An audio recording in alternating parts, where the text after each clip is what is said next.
या देवी सर्वभूतेषु विद्यारूपेण संस्थिता नमस्तस्यै नमस्तस्यै नमस्तस्यै नमो नमः। या देवी सर्वभूतेषु बुद्धिरूपेण संस्थिता नमस्तस्यै नमस्तस्यै नमस्तस्यै नमो नमः।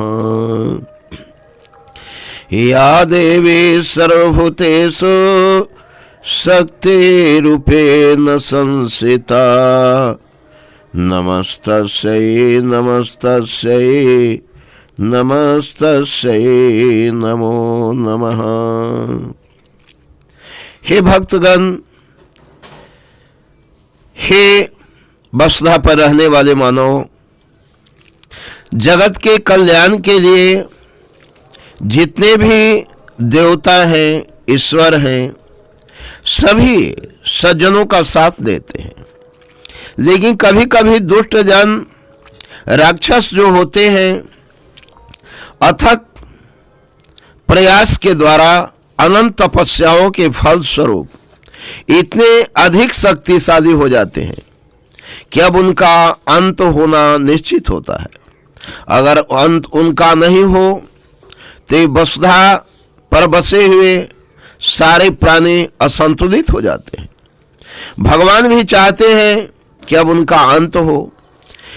सारे देवता प्रयास करते हैं कि उनका अंत हो, लेकिन उनकी शक्ति तपस्या के कारण इतनी बलशाली हो जाती है कि देवताओं के सारे प्रयास जब विफल होने लगते हैं, इतना तक कि ईश्वर भी माया दिखाते हैं कि हमारी शक्ति भी छीन हो जाती है कभी कभी वैसे राक्षसों का वध करने में।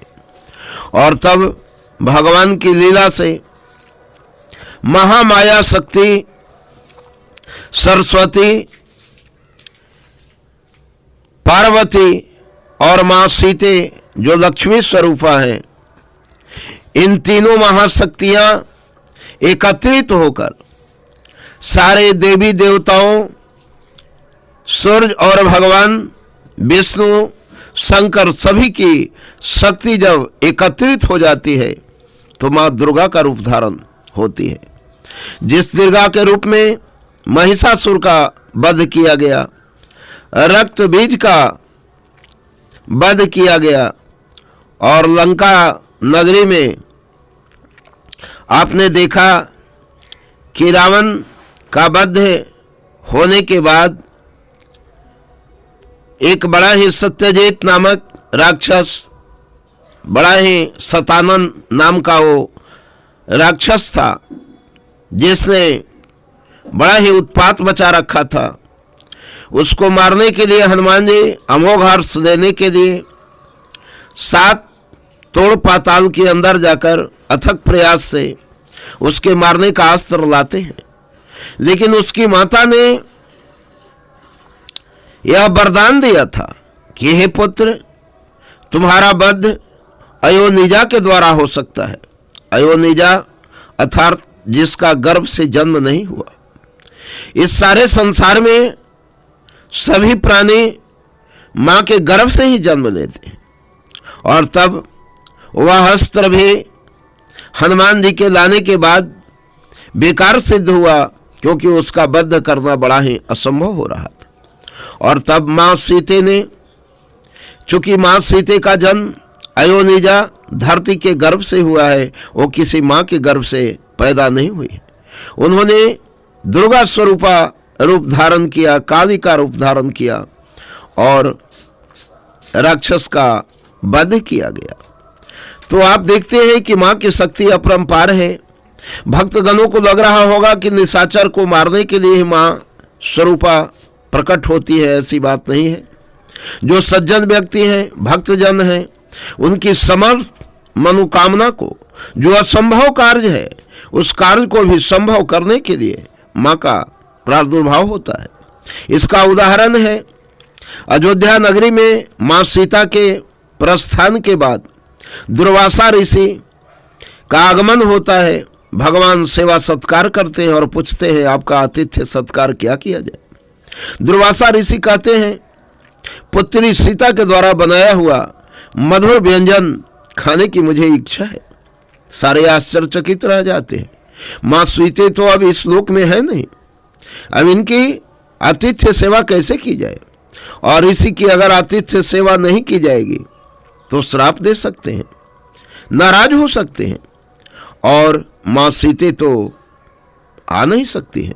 भगवान राम भी असमर्थता जाहिर करते हैं, लेकिन महाभक्त हनुमान इस चुनौती को सहर्ष स्वीकार कर लेते और मां की जो प्रतिमा बनी हुई थी उस प्रतिमा के समक्ष जाकर अन्य भिन्नय करने लगते हैं।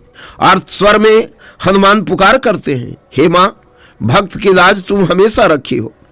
और आज अतिथि गृह में दुर्वासा ऋषि आए हैं और उनकी चुनौती को मैंने स्वीकार किया है। इससे हे मां, तुम आओ, जिससे आतिथ्य सेवा उन्हें प्रदान करा सके। और मां सीते आती है और मधुर मधुर व्यंजन बनाती हैं और हनुमान को कहती हैं, बेटा हनुमान, जब दुर्वासा ऋषि का पेट भर जाए और भोजन बचे तो यह भगवान श्री राम चारों भाइयों को, अयोध्या वासियों को खिलाने के बाद तुम भी खा लेना। और वो मधुर मधुर व्यंजन सारे लोग खाकर तृप्त होते हैं, महातृप्त होते हैं। तो जिसके मन में किसी प्रकार की अभिलाषा अपूर्ण रह गई हो, किसी प्रकार की मनोकामना तृप्त नहीं हुई हो, किसी प्रकार की मनोवांछित इच्छाएं अगर परिपूर्ण नहीं हो रही हो, तो इस दुर्गा पूजा के समय माँ दुर्गे की अगर मन, वचन और कर्म की शुद्धता से निवेदन करे, अपनी इच्छाओं को जाहिर करे, तो माँ उसकी समस्त इच्छाओं को अवश्य पूर्ण करती है। तो दोस्तों, आप पवित्र मन से बड़े धूमधाम से माँ की पूजा अर्चना करें। किसी प्रकार का शोर शराबा नहीं अधिक हो, किसी प्रकार की त्रुटि नहीं हो पूजा में। कुछ लोग मद्यपान करके, नशा करके माँ की पूजा करते हैं, जिससे वरदान के बदले श्राप मिलता है। अतः इस कुकृत्य को ना करें। और दोस्तों, माँ की पूजा बड़े धूमधाम और प्रेम से पाकर करके आप समस्त अभिलाषाओं की पूर्ति करें। जय हिंद दोस्तों।